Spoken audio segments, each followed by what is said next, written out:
because of his mismanagement of the war. And we've seen war cabinet member Benny Gantz, former defense minister, who visited Washington as well as London in the last week, putting more pressure on Netanyahu because he has also strained relations with Israel's staunchest ally, the U.S. So the protests still ongoing in Israel relentlessly. Those protesters saying that they will not give up, they will not stop protesting unless or until Prime Minister Netanyahu resigns and fresh elections are held.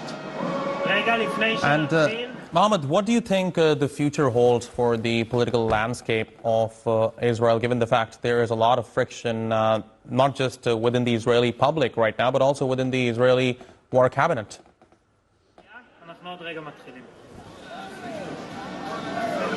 Well, division is now public. It's not hidden. It's not based on leaks. Now it's public. We've seen criticism from War Cabinet member Benny Gantz, from Gadi Eisenkot, former Israeli military chief of staff, who is also part of the National Unity Party. That's Benny Gantz's party. Also former Prime Minister and former Foreign Minister Yair Lapid, who all of them came out criticizing Prime Minister Netanyahu, who seems to be more concerned, according to many Israelis, about his own political future than the direction of the country, as they put it. They're saying that he is putting his own interests ahead of the country, and that's why they're demanding his resignation. Also, not having any progress being taken care of or getting done, I should say, in the negotiations to try to reach either to free the Israeli captives in Gaza, try to bring an end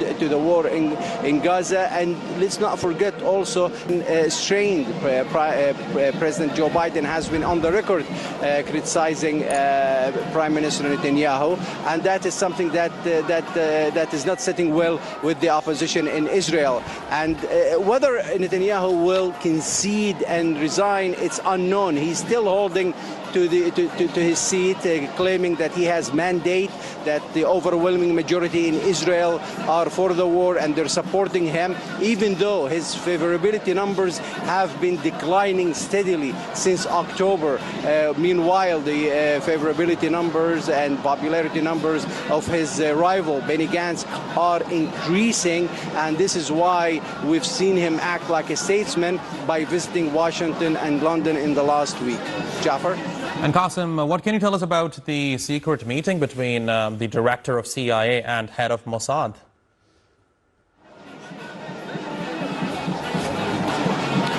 Well, director of the CIA, William Burns, was on a visit to Cairo, where he was briefed of the latest negotiations between Hamas's delegation and the Egyptian officials there.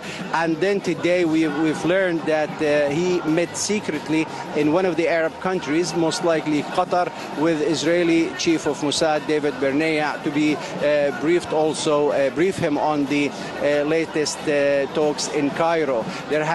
Talks have been stalled. There hasn't been much movement on that front. Hamas is still steadfast in his position, demanding a permanent ceasefire, demanding that Israel withdraw its troops from the Gaza Strip. On the other hand, Prime Minister Netanyahu has said that he will only agree to a 6 weeks temporary truce and also the release of 40 Israeli captives, in the first phase of this of any agreement to be signed.